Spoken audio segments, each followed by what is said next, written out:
नमस्कार मु दीपक सेनापति। आज शुणिबा अवलोकरा कहानीर त्रयोदश अध्याय आसने पादचाली। परिवेषण परशुराम बेहेरा।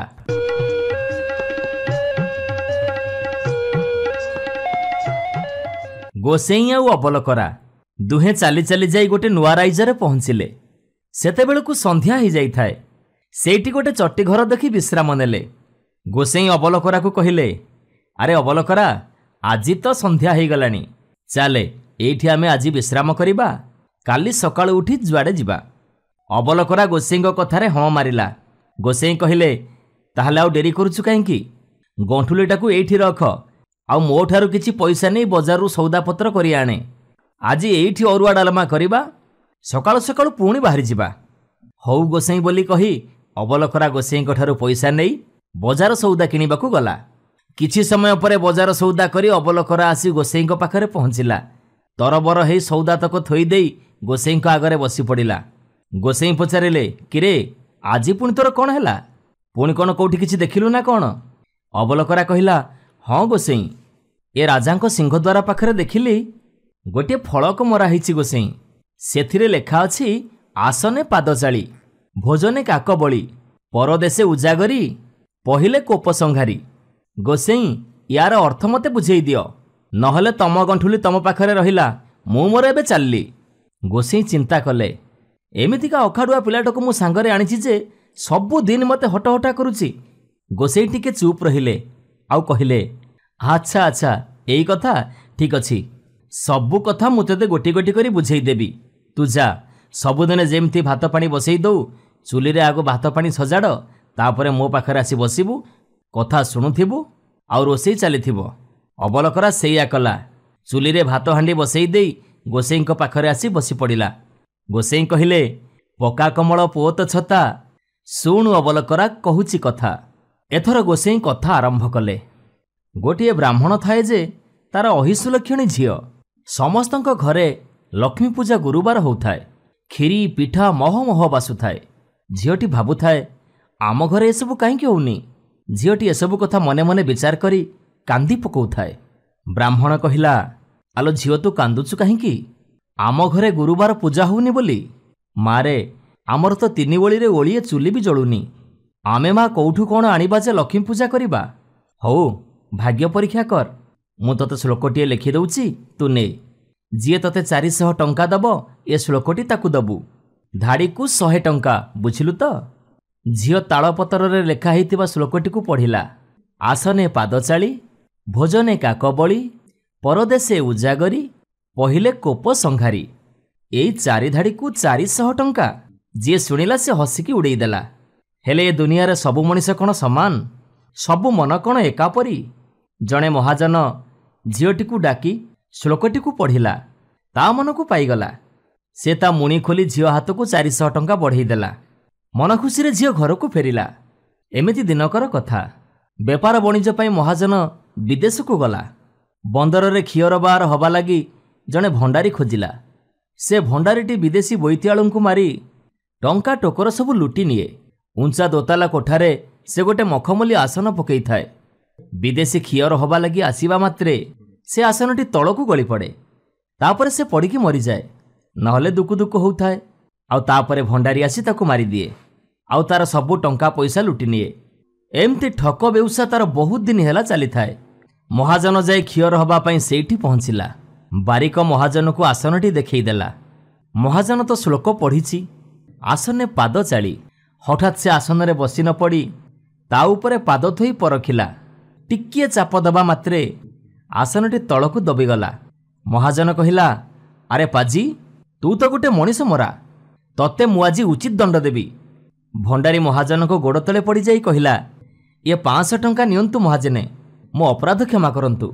महाजन कहिला, जदि मु एई कथा राजांकु जणेइबी ताहले राजा तते निश्चय सुली रे बसई देबे। जदि तू भलो चाहुचु ताहले ए जागा छाड़ी तू शीघ्र पळेई जा। भंडारी मुठी बांधी पळेइबाकू बाट पाइलानी। तापरे महाजन गाधुआ पाधुआ करी जलखिया करिबा पई गोटे गुड़िया दुकान रे पहुंचिले। से गुड़ियाटा भी सेमती मनीष मरा। से विदेशी मानकू जलखिया विष देकी मारे। तार सबु जिनिस पत्र हरनचाल करे। महाजन जलखिया खाइबा पूर्वरु ତାଙ୍କର ଶ୍ଲୋକ କଥା ମନେ ପଡ଼ିଲା। ଭୋଜନେ କାକ ବଳି।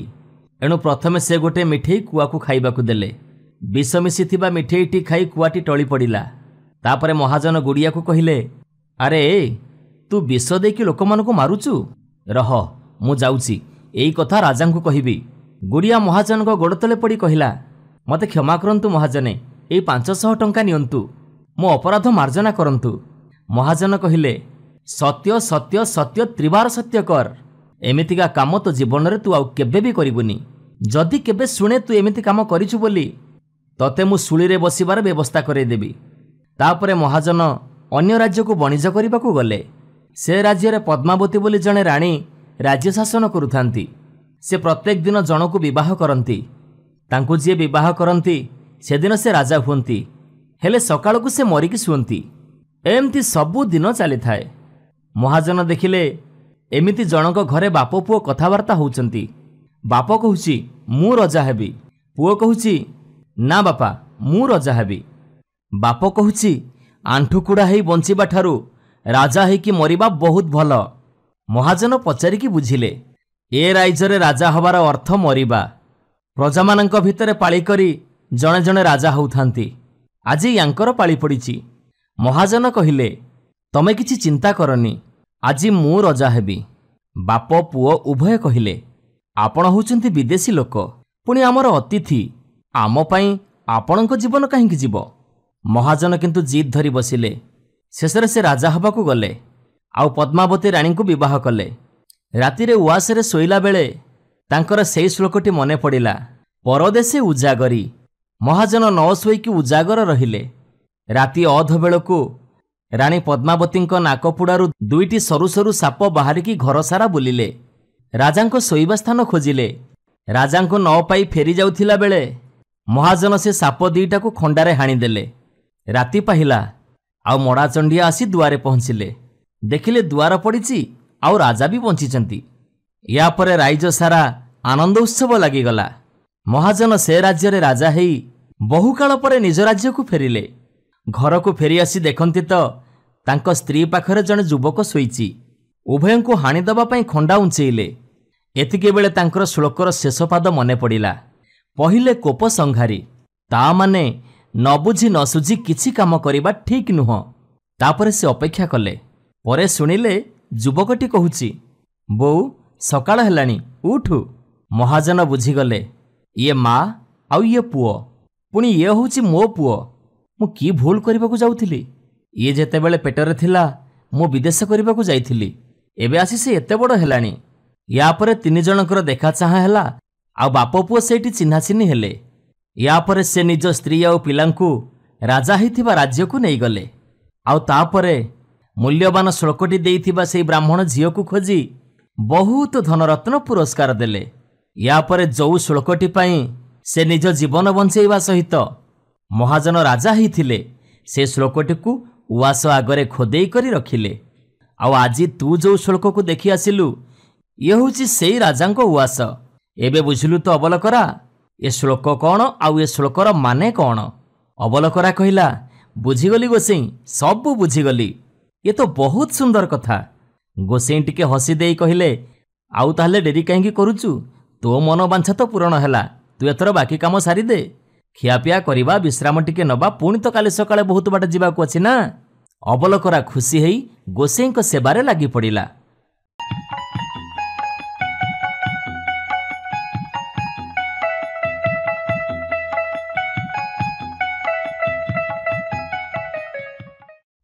ଗୋସେଇଁ ଆଉ ଅବଲକରା ବାଟ ଚାଲୁଥାନ୍ତି।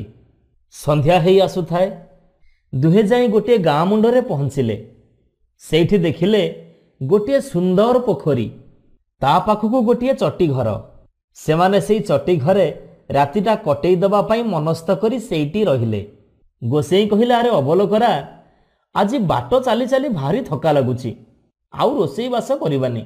ତୁ ଯା ଗାଁ ଭିତରକୁ କେଉଁ ଦୋକାନରୁ ଦେଖି ଚୁଡ଼ା ଗୁଡ଼ ଏସବୁ ନେଇ ଆସିବୁ। ଆଜି ରାତିଟା ଚଳେଇ ଦେବା, କାଲି ସକାଳକୁ ଦେଖିବା। ଅବଲକରା ଗୋସେଇଁଙ୍କ ଠାରୁ ପଇସା ନେଇ ଗାଁ ଭିତରକୁ ଗଲା। ଚାଲି ଚାଲି ଯାଇ ଗାଁର ଆରମୁଣ୍ଡରେ ଛୋଟ ବଜାରଟିରେ ପହଞ୍ଚି ସେଇଠୁ ଚୁଡ଼ା ଗୁଡ଼ ସବୁ କିଣିଲା। ଅବଲକରା ମନରେ ଭାବିଲା, ଯେତେବେଳେ ଏତେ ବାଟ ମୁଁ ଚାଲି ଚାଲି ଆସିଛି ଟିକିଏ ଆଖପାଖ ବୁଲି ଦେଖିବାକୁ ଭାରି ମନ ହେଉଛି। ଅଳ୍ପ ବାଟ ଯାଇଛି କି ନାହିଁ ଅବଲୋକରା ଦେଖିଲା ଗୋଟିଏ ଭଙ୍ଗା ଦରବାର ଗୃହ। ତା ଭିତରେ ପଥରର ରାଜା, ମନ୍ତ୍ରୀ, ସେନାପତି, କଟୁଆଳ ଆଉ ଯେତେ ସବୁ ରାଜକର୍ମଚାରୀ ସବୁ ଅଛନ୍ତି। ତା ମନରେ ପ୍ରଶ୍ନ ଉଠିଲା, ଏମାନଙ୍କୁ ପଥର କଲା କିଏ? ଏଇ କଥା ସେ ଆଖପାଖ ଲୋକଙ୍କୁ ଯାଇ ପଚାରିଲା। ହେଲେ ସମସ୍ତେ କହିଲେ, ଆରେ ସେ ତ ଗୋଟିଏ ଇତିହାସ, ଏତେ ସବୁ କଥା କହିବାକୁ ଆମ ପାଖରେ ବେଳ ନାହିଁ, ଯା ଆଉ କେବେ ଆସିବୁ। ଏଇ କଥା ଶୁଣି ଅବଲୋକରା ଫେରି ଆସିଲା ଗୋସେଇଁଙ୍କ ପାଖକୁ।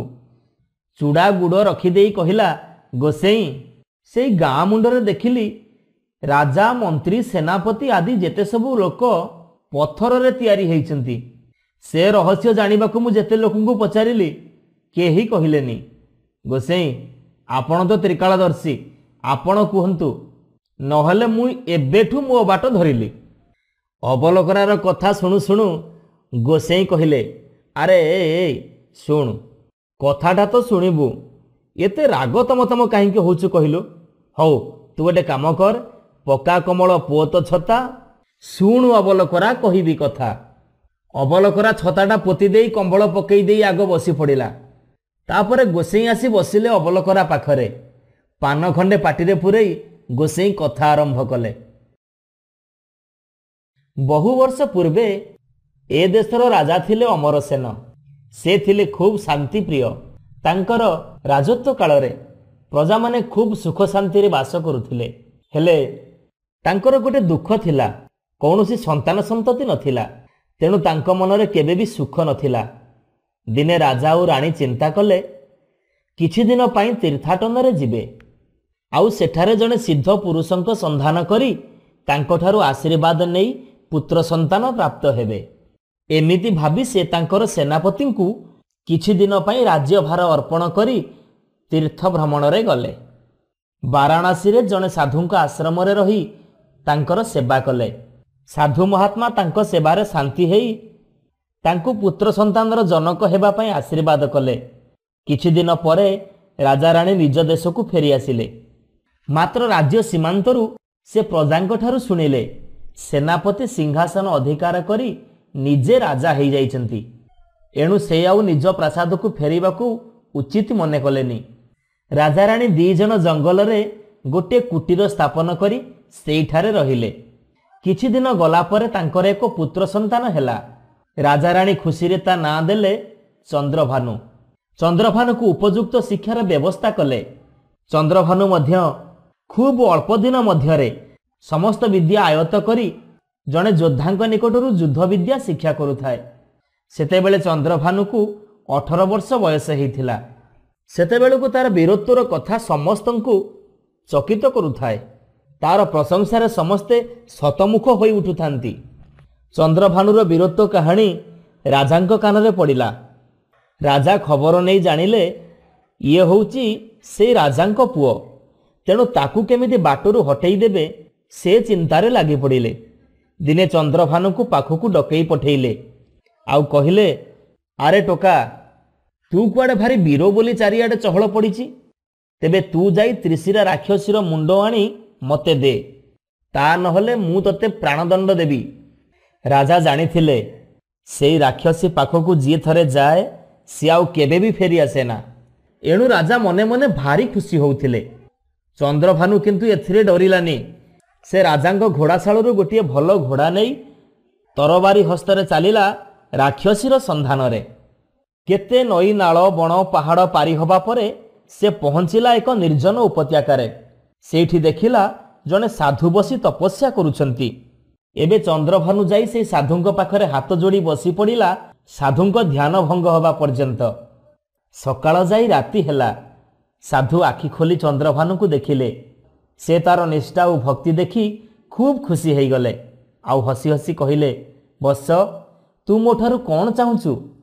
ଚନ୍ଦ୍ରଭାନୁ କହିଲା, ମହାତ୍ମା, ମୁଁ ତ୍ରିଶିରା ରାକ୍ଷସୀର ମୁଣ୍ଡ ନେବାକୁ ଆସିଛି। ଏହାପରେ ସେ ତାର ପୂର୍ବ ବୃତ୍ତାନ୍ତ ସମସ୍ତ ଫିଟେଇ ବର୍ଣ୍ଣନା କଲା। ସବୁ କଥା ଶୁଣି ସାଧୁ ସମବେଦନା ପ୍ରକାଶ କଲେ ଆଉ କହିଲେ, ପୁତ୍ର, ଅବଶ୍ୟ ତ୍ରିଶିରା ରାକ୍ଷସୀର ମସ୍ତକ ଘେନିଗଲେ ତୋର ଭାଗ୍ୟ ପରିବର୍ତ୍ତନ ଘଟିବ। एणु तू उत्तर दिगरे जा, ସେଇଠି ଦେଖିବୁ ଗୋଟିଏ ଗୁମ୍ଫା ମୁହଁରେ 3 ଜଣ ଅନ୍ଧୁଣୀ ରାକ୍ଷସୀ ବସିଛନ୍ତି। ସେମାନଙ୍କ ପାଖରେ ଗୋଟିଏ ମାଠିଆ ଟଙ୍ଗା ହେଇଛି। ସେଇ ମାଠିଆ ଭିତରେ ଗୋଟିଏ ମାଣିକ୍ୟର ଆଖି ଅଛି। ସେଇ ଅସୁରୁଣୀମାନେ ସେଇ ଆଖିଟିକୁ ହାତରେ ଧରିଲେ ସବୁ ଦେଖିପାରନ୍ତି। ଏଣୁ ତୁ ଯାଇ ଆଗ ସେଇ ଆଖିଟିକି ନେଇ ଆସିବୁ, ତାପରେ ତ୍ରିଶିରା ରାକ୍ଷସୀର ଠିକଣା ମାଗିବୁ। ସେମାନେ ନ କହିଲେ ଆଖିଟି ତୁ ଜମା ଦେବୁନି। ଆଉ ସେମାନଙ୍କୁ କହିବୁ ମୁଁ ହେଉଛି କାଳ ଭୈରବୀଙ୍କର ଭକ୍ତ। ଏ କଥା ଶୁଣିଲେ ସେମାନେ ତ୍ରିଶିରା ରାକ୍ଷସୀର କଥା ତତେ କହିଦେବେ। ତାପରେ ତୁ ସେମାନଙ୍କ ଆଖି ଫେରେଇ ଦେଇ କାଳ ଭୈରବୀଙ୍କ ମନ୍ଦିରରେ ଯାଇ ପହଞ୍ଚିବୁ। ସେଇଠି ମାଙ୍କ ନିକଟରେ ଅଧିଆ ପଡ଼ିବୁ। ମା ପ୍ରସନ୍ନ ହେଲେ ତୋର ସବୁ କାର୍ଯ୍ୟ ସଫଳ ହେବ। ଏହାପରେ ଚନ୍ଦ୍ରଭାନୁ ସାଧୁଙ୍କ ଆଶୀର୍ବାଦ ନେଇ ଚାଲିଲା ଉତ୍ତର ଦିଗରେ। ପହଞ୍ଚିଲା ଗୋଟେ ଗୁମ୍ଫା ନିକଟରେ। ସେଇଠି 3 ଜଣ ଅନ୍ଧୁଣୀ ଅସୁରୁଣୀ ଆଗରେ ମାଠିଆଟିଏ ଟଙ୍ଗେଇ ବସିଥିଲେ। ଚନ୍ଦ୍ରଭାନୁ ଛପି ଛପି ଯାଇ ମାଠିଆଟିରୁ ଆଖିଟି ନେଇ ଆସି ହାତରେ ଧରିଲା। 3 ଅସୁରୁଣୀ ମଣିଷ ଗନ୍ଧ ବାରିପାରି ଦେଖିବେ ବୋଲି ମାଠିଆ ଅଣ୍ଡାଳିଲା ବେଳକୁ ଆଖି ନାହିଁ। ସେମାନେ ପରସ୍ପରକୁ ଆଖି କଥା ପଚରା ପଚରି କରିବାରୁ ଚନ୍ଦ୍ରଭାନୁ କହିଲା, ମୁଁ ଆଖିଟି ନେଇ ଆସିଛି। ମୁଁ ହେଉଛି କାଳ ଭୈରବୀଙ୍କର ଭକ୍ତ। ମୋତେ ତ୍ରିଶିରା ରାକ୍ଷସୀ କେଉଁଠି ଅଛି କହିଲେ ମୁଁ ଆଖି ଫେରେଇ ଦେବି। ରାକ୍ଷସୀମାନେ କାଳ ଭୈରବୀଙ୍କ କଥା ଶୁଣି ଭାରି ଡରିଗଲେ। ଆରେ ପୁଅ, ସେଇ କାଳ ଭୈରବୀଙ୍କ ପାଇଁ ତ ଆମର ଆଜି ଏ ଦଶା। ହଉ ଶୁଣ, ଆମ ପଛପଟ ଗୁମ୍ଫା ଭିତରେ ଯାଅ। କିଛି ବାଟ ଯିବା ପରେ କାଳ ଭୈରବୀଙ୍କ ମନ୍ଦିର ପଡ଼ିବ। ତା ପଛକୁ ଆମ ଭଉଣୀ ତ୍ରିଶିରା ରାକ୍ଷସୀର ଉଆସ। ବୁଝିଲ? ଏବେ ଆମ ଆଖି ଫେରେଇ ଦିଅ ଆଉ ଯାଅ। ଚନ୍ଦ୍ରଭାନୁ ଏବେ ଆଖିଟି ମାଠିଆ ଭିତରେ ରଖିଦେଇ ଗୁମ୍ଫା ଭିତରେ ପଶି ଆଗକୁ ଚାଲିଲା। କିଛି ବାଟ ଯିବା ପରେ ପଡ଼ିଲା କାଳ ଭୈରବୀଙ୍କ ମନ୍ଦିର।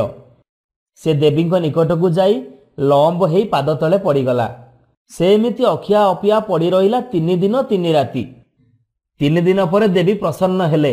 ସେ ଚନ୍ଦ୍ରଭାନୁକୁ କହିଲେ, ପୁତ୍ର, ମୁଁ ତୋର ଭକ୍ତିରେ ସନ୍ତୁଷ୍ଟ।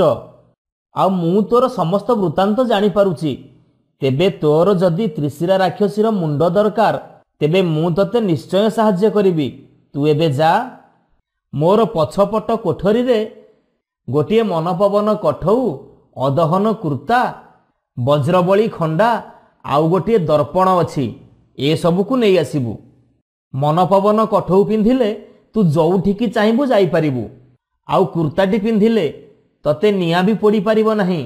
ବଜ୍ରବଳୀ ଖଣ୍ଡାରେ ତୁ ଯାହାକୁ କାଟିବୁ ସେ ଧାତୁ ହେଇଥିଲେ ବି ଏକା ଚୋଟକେ 2 ଗଡ଼ ହେଇଯିବ। ଆଉ ଶୁଣୁ, ତ୍ରିଶିରା ରାକ୍ଷସୀକୁ ଯିଏ ସିଧାସଳଖ ଚାହିଁବ ସେ ପଥର ପାଲଟି ଯିବ। ଏଣୁ ତୁ ସେଇ ଦର୍ପଣରେ ତାକୁ ଦେଖି ପଛେଇ ପଛେଇ ଯାଇ ତା ବେକକୁ କାଟିଦେବୁ। ଆଉ ତାର ମୁଣ୍ଡକୁ ସେମିତି ଦର୍ପଣରେ ଦେଖି ତା ମୁହଁରେ ଥାଳିଆ ଘୋଡ଼େଇ ଦେଇ ଲୁଗାରେ ବାନ୍ଧି ନେଇ ଆସିବୁ। ଏବେ ଯା। କାର୍ଯ୍ୟ ସିଦ୍ଧି ପରେ ଆସି ସେସବୁ ଜିନିଷ ଯଥାସ୍ଥାନରେ ରଖିଦେବୁ। କାଳ ଭୈରବୀଙ୍କ ଠାରୁ ଆଶୀର୍ବାଦ ପାଇ ତାଙ୍କ କଥା ଅନୁସାରେ ଚନ୍ଦ୍ରଭାନୁ ଯାଇ ତ୍ରିଶିରା ରାକ୍ଷସୀର ଦୁର୍ଗରେ ପହଞ୍ଚିଲା। ଚନ୍ଦ୍ରଭାନୁ ସେଠାରେ ପହଞ୍ଚିବା କ୍ଷଣି ରାକ୍ଷସୀ ତା ପାଖକୁ ଧାଇଁ ଆସିଲା। ଚନ୍ଦ୍ରଭାନୁ ଦର୍ପଣରେ ତାର ବିକଟାଳ 3 ମୁଣ୍ଡକୁ ଦେଖିପାରୁଥାଏ। ରାକ୍ଷସୀ ପାଟିରୁ ନିଆଁ ବାହାର କରି ତାକୁ ଜାଳି ଦେବାକୁ ଚେଷ୍ଟା କରୁଥାଏ। ହେଲେ ସେ ତ ଅଦହନ କୁର୍ତ୍ତା ପିନ୍ଧିଛି, ତାର କିଛି ହେଲାନି। ଚନ୍ଦ୍ରଭାନୁ ଆଇନାକୁ ଚାହିଁ ପଛେଇ ପଛେଇ ରାକ୍ଷସୀ ପାଖରେ ପହଞ୍ଚିଲା। ବଜ୍ରବଳୀ ଖଣ୍ଡାରେ ରାକ୍ଷସୀର ପିତ୍ତଳ ବେକକୁ ଏକା ଚୋଟେ ପକେଇଲା ଯେ ମୁଣ୍ଡ ଗଣ୍ଡି ଅଲଗା ହେଇଗଲା। ରାକ୍ଷସୀର ଗର୍ଜନରେ ଚତୁର୍ଦିଗ କମ୍ପିବାକୁ ଲାଗିଲା। ଏବେ ଚନ୍ଦ୍ରଭାନୁ ତା ମୁହଁରେ ଥାଳିଆ ଘୋଡ଼େଇ ଲୁଗାରେ ବାନ୍ଧି ଧରି ଚାଲିଲା କାଳ ଭୈରବୀଙ୍କ ମନ୍ଦିରକୁ। ସେଠାରେ କାଳ ଭୈରବୀଙ୍କୁ ପ୍ରଣାମ କରି ସବୁ ସରଞ୍ଜାମ ଯୋଉଠି ଥିଲା ସେଇଠି ରଖିଦେଲା। ଏବେ କାଳ ଭୈରବୀ କହିଲେ, ତ୍ରିଶିରା ରାକ୍ଷସୀର ମୁଣ୍ଡ ନେଇ ତୁ ଏବେ ନିଜ ଦେଶକୁ ଫେରିଯା। କେବେ ସିଧାସଳଖ ରାକ୍ଷସୀର ମୁହଁକୁ ଚାହିଁବୁନି, ଆଇନାରେ ଚାହିଁବୁ। ଦେବୀଙ୍କ ଠାରୁ ବିଦାୟ ନେଇ ଚନ୍ଦ୍ରଭାନୁ ଆସି ନିଜ ରାଜ୍ୟରେ ପହଞ୍ଚିଲା। ସେ ରାଜଦରବାରକୁ ଯାଇ ରାକ୍ଷସୀର ମୁଣ୍ଡ ଆଣିଛି ବୋଲି ରାଜାଙ୍କ ପାଖକୁ ଖବର ପଠେଇଲା। ଏ କଥା ଶୁଣି ରାଜା ମନ୍ତ୍ରୀ ପରିଷଦ ଧାଇଁ ଆସିଲେ। ଟୋକାଟା ପୁଣି ଫେରି ଆସିଛି ଜାଣି ସେମାନେ ରାଗରେ ରକ୍ତ ଚାଉଳ ଚୋବଉଥାନ୍ତି। ରାଜା ଆଦେଶ ଦେଲେ, କାହିଁ ସେ ତ୍ରିଶିରା ରାକ୍ଷସୀର ମୁଣ୍ଡ ଦେଖା। ସତ କହୁଛୁ କି ମିଛ କହୁଛୁ ଏଇଠି ଜଣାପଡ଼ିବ। ବଦମାସ, ଯାହା ହେଲେ ବି ଆଜି ତୋର ମୃତ୍ୟୁ ସୁନିଶ୍ଚିତ। ଏଇ କଥା ଶୁଣି ଚନ୍ଦ୍ରଭାନୁ ରାକ୍ଷସୀର ମୁଣ୍ଡକୁ ତଳେ ଥୋଇ ଦେଇ ଆଇନାକୁ ଚାହିଁ ତା ମୁହଁରୁ ଥାଳିଆ କାଢ଼ିଦେଲା। ସେଇ ତିନିମୁଣ୍ଡିଆ ଅସୁରୁଣୀର ମୁହଁଟି ସେ ଏମିତି ଆଖି ଡିମା ଡିମା କରି ଚାହିଁ ରହିଥାଏ। ତାକୁ ଦେଖୁ ଦେଖୁ ରାଜା, ମନ୍ତ୍ରୀ, ସେନାପତି, କଟୁଆଳ, ଉପସ୍ଥିତ ଯେତେ ସବୁ ସୈନ୍ୟ ସାମନ୍ତ ସମସ୍ତେ ପଥର ପାଲଟି ଗଲେ। ଏବେ ଚନ୍ଦ୍ରଭାନୁ ରାକ୍ଷସୀର ମୁଣ୍ଡକୁ ଥାଳିଆ ଘୋଡ଼େଇ ଦେଇ ନେଇ ମାଟି ତଳେ ପୋତିଦେଲା। ତାପରେ ସେ ଯାଇ ତାର ବାପାଙ୍କୁ ଆଣି ସିଂହାସନରେ ବସେଇ ରାଜା କରେଇଲା। ଏ କଥା ଦେଖି ପ୍ରଜାମାନେ ଭାରି ଖୁସି ହେଲେ। ଏବେଠାରୁ ସମସ୍ତେ ଖୁସିରେ ରହିଲେ। ଏଇଠୁ କଥା ସାରି ଗୋସେଇଁ କହିଲେ, ଏବେ ତ ବୁଝିଲୁ ଅବଲକରା ସେଇ ପଥର ମୂର୍ତ୍ତିମାନଙ୍କର ଇତିହାସ। ହଉ ଏବେ ଯା, ପାଣି ନେଇ ଚୁଡ଼ାଗୁଡ଼ର ବ୍ୟବସ୍ଥା କର। କ'ଣ ଟିକେ ଖାଇଦେଇ ରାତିରେ ବିଶ୍ରାମ କରିବା। ଆଜିର ଅବଲକରା କଥାକୁ ଆମେ ଏଇଠି ରଖୁଛୁ। ପୁଣି ଏକ ନୂଆ କାହାଣୀ ନେଇ ଆଗାମୀ ଅଧ୍ୟାୟରେ ନିଶ୍ଚୟ ଆସିବୁ। ସେତେବେଳେ ଯାଏ ବିଦାୟ ଦିଅନ୍ତୁ। ନମସ୍କାର।